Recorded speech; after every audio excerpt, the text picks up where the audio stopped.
fellow gamers? In today's video, we got our best beginner's guide for Cookie Run Tower of Adventure. Down below in the comment section, I have my tier list video. If you have not checked that out already, check that out. We did that yesterday. First thing I want to talk about is the Google Play Games discount pack, because I know a lot of people have been having trouble with this and how it works and stuff like that. So first thing you gotta do is gotta download the Google Play Games, the PC emulator. So I have that downloaded. That's what I am playing on right now. So one of the problems that you may be facing is the fact that you still, depending on where you live, have to pay taxes on this. So I'm in the United States. You have to make sure that you have a valid payment selected. That way you can go ahead and pay the money, the difference. So we're getting a $9 discount, but you're gonna see that I'm being charged 60 cents for taxes. So even though it's like a free pack, I am still having to pay something in order to get it. That's probably why a lot of people are having trouble. So just keep that in mind. You need to make sure you have a valid payment, because you're still gonna get charged some type of amount of money.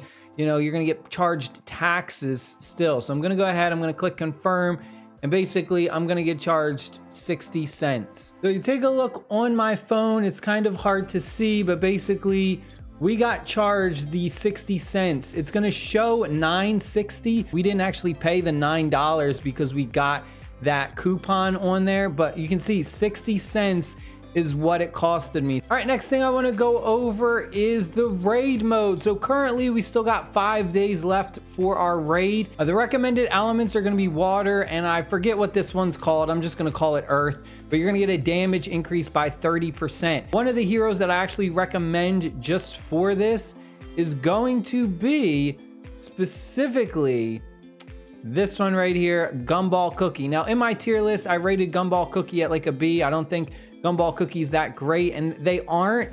So just keep that in mind, that like for this instance, Gumball Cookie is good for this specific raid that we got going on.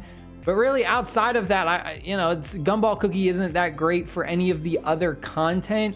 So you have to be kind of careful, especially if you're free to play, about building out these characters. You don't want to go too wide and like invest a lot of materials in a bunch of different characters, because you're just not going to be able to progress enough, because you're just not going to have enough materials as a free to play. So you really got to focus on like 3 main cookies or 4 cookies and try and like diversify and have like different elements and stuff. But the reason Gumball Cookie is so good is because Gumball Cookie is a tagger. Now I know a lot of people were wondering, well, what does tagger mean in the top right next to ranged?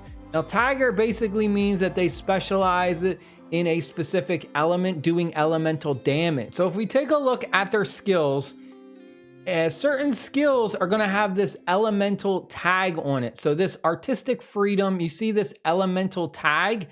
Only the characters that say that they are a tagger are going to have that elemental tag to do that specific type of elemental damage. And then if you take a look at the other one, Birth of a Masterpiece, we also have another elemental tag, and we also not only deal damage, but lower the water resistance of the enemies. Gumball Cookie is amazing currently for the raid that we have for this week. Pairing Gumball Cookie up with like cream soda is a very devastating combo for the raid. If we take a look at some of the others, like if we go to Rye Cookie isn't a tagger, so they're just a fighter and a ranged. So they don't actually have like that specific elemental tag on their abilities. And if we look at Wizard Cookie's abilities, the Orb of Lightning, we have that elemental tag, summons a lightning orb that continuously attacks nearby enemies. So I'm gonna jump into a battle so I can kind of show you exactly what I mean, because you're going to see the difference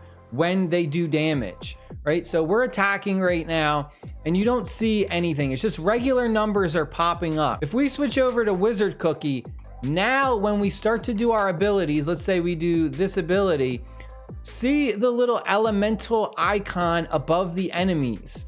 We are now doing elemental damage, and you're gonna see that pop up above the enemies when they are taking that specific lightning damage. See the little lightning icon? They're able to go ahead and tag an enemy with that elemental damage. For the seasoning dungeons, These are pretty straightforward, but there's specific cookies that are good for different ones. So the hexagon bee forest, you really want to have cookies who are going to specialize in doing single target damage. You just want to put out the most damage on the beehive to destroy it the fastest. And that's pretty much what this is. It's kind of just like a DPS check for all your cookies that are really good for single target damage. And then the Hangster Hideout one is the one for AoE damage. So you pretty much want to have lots of cookies that are really good at doing AoE damage. So someone like Wizard Cookie, because there's just lots of enemies swarming around. Also, Rye Cookie has really good AoE ability.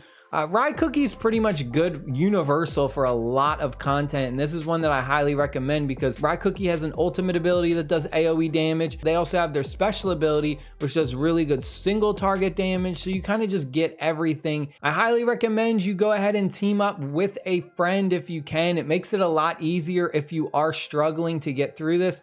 So far, I have made it to chapter 3. And the other thing that's very important is to make sure you're going ahead, finding all the bear icons that are in the maps that are kind of hidden. And there's a couple different shops. You have the forest bear jellies, and you don't need to specifically buy a certain one. As long as you get all the jellies, you'll have enough to just buy out the entire shop, which you can see I already did with the forest bear.